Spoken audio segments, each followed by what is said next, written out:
আপনি কখনো ভেবেছেন আপনার হেডফোনে গান শোনার সময় একদিকে শব্দটা একটু আলাদা আর অন্যদিকে অন্যরকম শোনা যায় কেন? অথবা কিছু অডিও আবার উভয় দিক থেকেই একই রকম আসে কেন? এর পেছনে আছে মোনো আর স্টেরিও অডিওর পার্থক্য।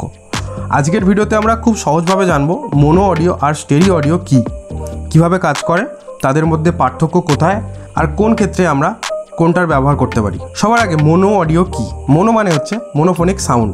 সহজ বাংলায় বললে একটাই অডিও চ্যানেল থাকে। ধরুন একটা গান বাজছে, সেটা যদি মোনোতে থাকে তাহলে একই অডিও সিগন্যাল একইভাবে আপনার ডান কানে আর বাঁ কানে বাজবে। একটা মাইক্রোফোনে রেকর্ড করলে সাধারণত মোনো ফাইল তৈরি হয়। পুরনো রেডিও, টেলিফোন বা অনেক লোফাই রেকর্ডিং মোনো হতো।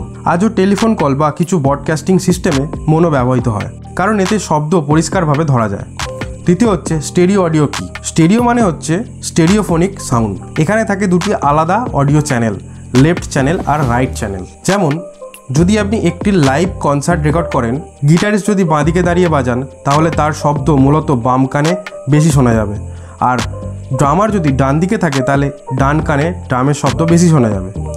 এভাবেই স্টেরিও অডিও আমাদের দেয় সাউন্ড পজিশনিং বা স্পেশাল এফেক্ট, অর্থাৎ মনে হবে আপনি আসলেই সেই কনসার্টের ভেতরে বসে আছেন। মোনো ভার্সেস স্টেরিও মূল পার্থক্য। অডিও চ্যানেল: মোনো একটাই চ্যানেল, স্টেরিও দুইটি চ্যানেল, একটা লেফট একটা রাইট। শোনার অভিজ্ঞতা: মোনোতে একদম সোজা সাপটা, সব দিকে একই রকম শোনা যায়। স্টেরিওতে রিয়েলিস্টিক, চারপাশ থেকে আসছে মনে হয়। File size: mono audio file size ছোট হয়, স্টেরিও অডিও ফাইল সাইজ একটু বড় হয়, কারণ চ্যানেল দুটো। ব্যবহারের ক্ষেত্র: মোনো টেলিফোন, পুরনো radio, voice recording. Stereo music, cinema, gaming, concert.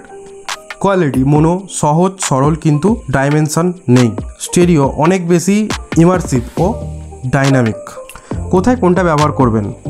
অনেকেই প্রশ্ন করেন তাহলে কোনটা ভালো। উত্তর হচ্ছে প্রয়োজনের ওপর নির্ভর করে। যদি শুধু কণ্ঠস্বর পরিষ্কারভাবে শোনানো দরকার হয়, যেমন phone call, radio, news, podcast, সেখানে মোনো যথেষ্ট। কিন্তু যদি গান, সিনেমা বা গেম খেলা হয় তাহলে অবশ্যই স্টেরিও, এতে সাউন্ড হবে আরও লাইভ আর ইমার্সিভ। শোনার পার্থক্য: চলুন একটা উদাহরণ ধরি। মোনোতে আপনি যদি হেডফোনে গান শোনেন উভয় কানে একই জিনিস শুনবেন, কিন্তু স্টেরিওতে হয়তো গিটার বাঁ কানে, ড্রাম ডান কানে আর ভোকাল মাঝখানে শুনতে পাবেন। এই জিনিসটাই আসল মিউজিক। তাহলে সংক্ষেপে মোনো হলো এক চ্যানেলের অডিও, সহজ আর ছোট ফাইল সাইজের জন্য ভালো। স্টেরিও হলো দুই চ্যানেলের অডিও, যা দেয় বাস্তবসম্মত ও ইমার্সিভ অভিজ্ঞতা। তাই এখন থেকে গান শুনবেন বা রেকর্ড করবেন, একবার খেয়াল করে দেখবেন মোনো না স্টেরিও। আর আপনার অভিজ্ঞতা কেমন লাগলো সেটা অবশ্যই কমেন্ট করে জানাবেন। তো ভিডিওটা ভালো লাগলে অবশ্যই একটি লাইক, কমেন্ট, শেয়ার করবেন, আর চ্যানেলে নতুন হলে চ্যানেলটি সাবস্ক্রাইব করবেন।